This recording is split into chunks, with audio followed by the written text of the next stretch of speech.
So, Simon, the living tomb. Do you want to tell us a little bit about where these works that we're displaying down here come from? What the idea behind it was originally? Of course. Well, sure, I'm going to tell you a bit about the title first. Mm. So, the living tomb, in life and death, we are intertwined, Bruce. So, the living tomb, obviously, we're here in your cellar, aka Basement Arts Project. Yeah. Of course, there are histories, different cultures that are being buried underneath pyramids, underneath buildings. There are many stories, also horror stories, references to Brookside, buried under the patio. Yeah.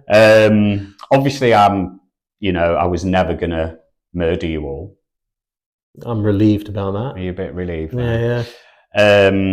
Because in life and death, we are intertwined. Of course, once, you die, your son, your daughters, your friends, will carry on living you through them. So, of course, life and death intertwined. The tomb thing is based on my deep interest in different cultures and histories of how death is both celebrated as a kind of space, the space of celebrating death. For example, mastabas, which are, of course, within Egyptian cultures, which are sort of spaces, tombs where bodies are left. But of course, if we think of hieroglyphics, the material within that space, the symbology within that space, it's a celebration of life, which we witness in life. So it's that relationship. Your basement, I considered as the space where you are buried eventually, at some point.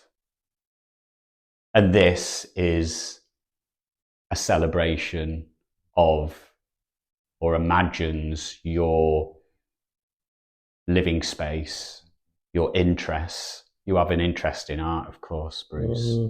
This is art, but it's also, as soon as you bring an artwork down here, now none of this is made specifically from your house, from your belongings. This is made in another space. This was made in monastery, Manchester Monastery in Gorton. But as soon as you bring an artwork to another space, it can't help but be connected to that other space, What was really nice when I installed this or reinstalled this artwork that we see behind us here is that it fitted in perfectly. I wonder why that is. It's because measurements, of course, exist in one space and exist in another. So this was built on on those kind of MDF boards, which are, what are they, 4x8, 8x4. And of course, a lot of houses obviously connect with that measurement as well. So it's no coincidence that pretty much fits in, apart from this. But actually, it might have been that the floor was slightly elevated before, and actually we're just sinking down into the ground. Sinking further and further into the earth. Sinking. I've always been interested in beyond the physical and pictorial space of any artwork. I've always been interested in that other space, the space that it's kind of connected in. I've never been interested in framing the work, for example, unless the frame then has a conversation with the histories beyond itself, beyond the frame.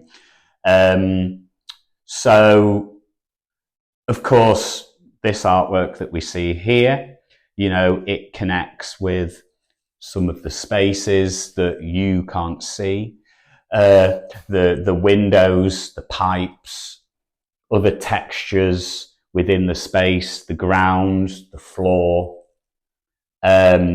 outside, in under your foot, and have a look at your feet. Oh, absolutely! Look at that Converse grip. The Converse grip is definitely in there.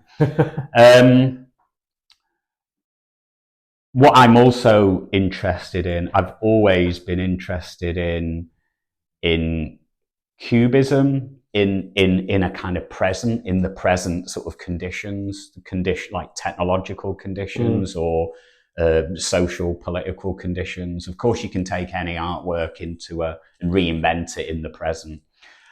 I've always seen my process of making work as a cubist-like process.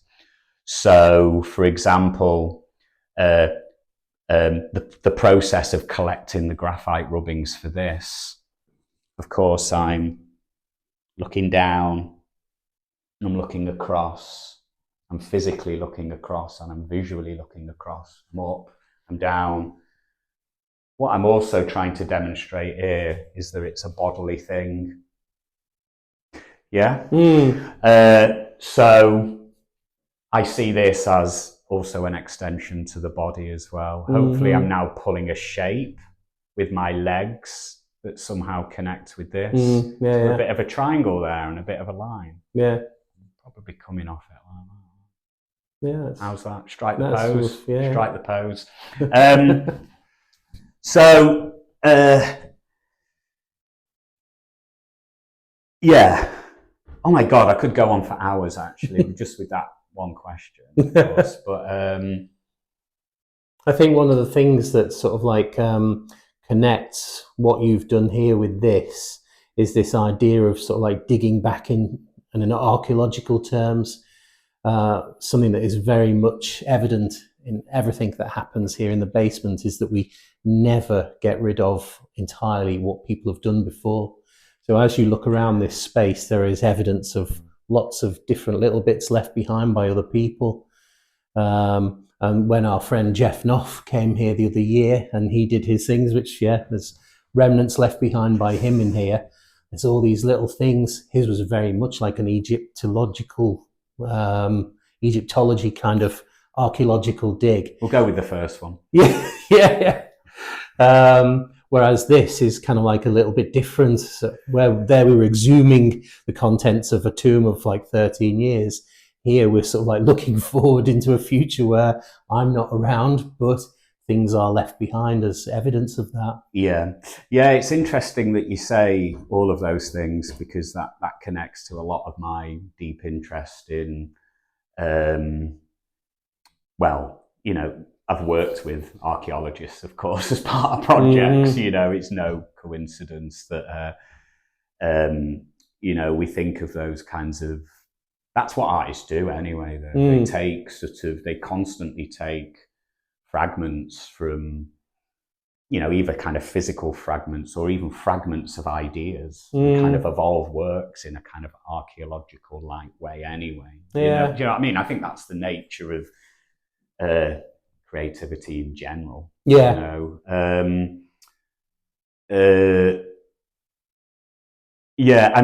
Absolutely. I think when I first met you here, of course, Jeff's show was on. But of course, I noticed, obviously, Jeff's work, but also absolutely the space. The space of a home is always been something I've been interested in as well. So I have this project called Portrait of Your Space, which has kind of been humming for quite a few years. I've only actually had one commission for that, but that's fine because it's a project for life. It happens. It doesn't happen. Doesn't really matter. But the point of Portrait of your house, Portrait of your home, Portrait of your space is that I hang out in your home. Whether I know you or not, But obviously the point is I get to know you. Mm-hmm. I get to know your living quarters, which is also you as well, of course. I get to know the house, exterior, interior, which is you.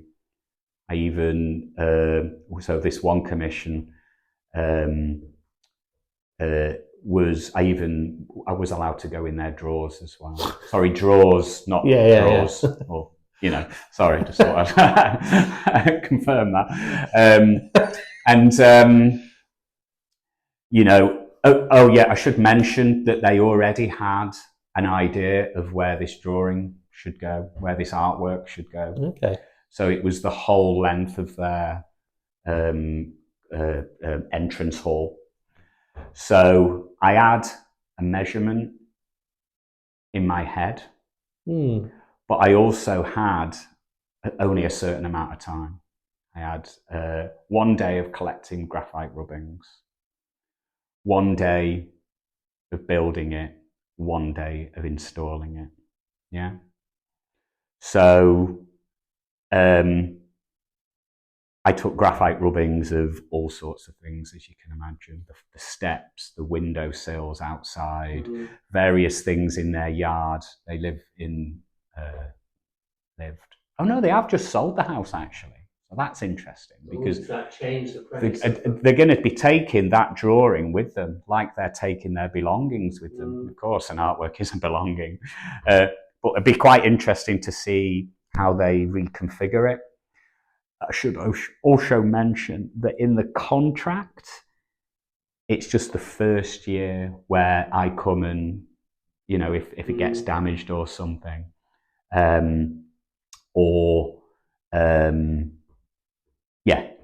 that I fix it.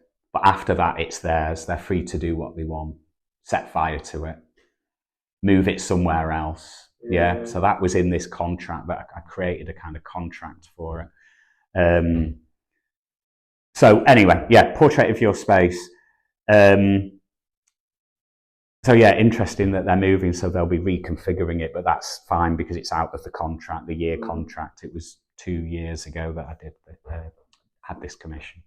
I've lost my train of thought. What was the question?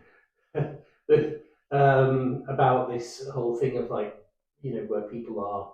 Oh yes, yeah. Where people are, the space. You mean? Yeah. So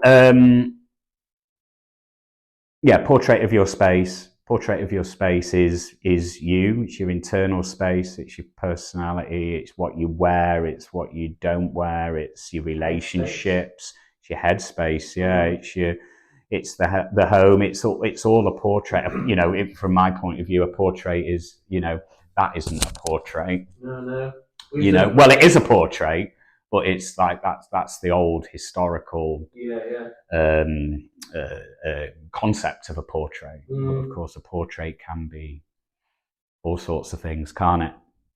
Yeah. We did a project here one year that was to do perfume, portraiting perfume. Of course. Where people came and sort of used the stuff that we had. With a guy called Michael Bukowski, who's a Sheffield-based artist, and they mixed their own perfumes. And so effectively they were using their own sense of smell to create a perfume. Yeah. Maybe one person over there really hate that perfume over there. But that person really loves it themselves, because all of these things, like an actual portrait as well, are subjective. A cubist portrait alongside a surrealist portrait or a portrait from 1600s, they're all very different. Yeah. The cubist, that's a portrait. Yeah. Well, I think going back to the cubists, Bracken, Picasso, of course, they're made up of ephemera. Of course, they're made up of all sorts. Obviously, it's about, well, it was a bit of a kind of rebellion against the kind of rise of the camera, of course, and sort of breaking that kind of pictorial plane, so that we look at a violin, but we also see all angles. We see what a violin does, what it sounds like, the kind of space it creates, the atmospheres it creates, all of those things.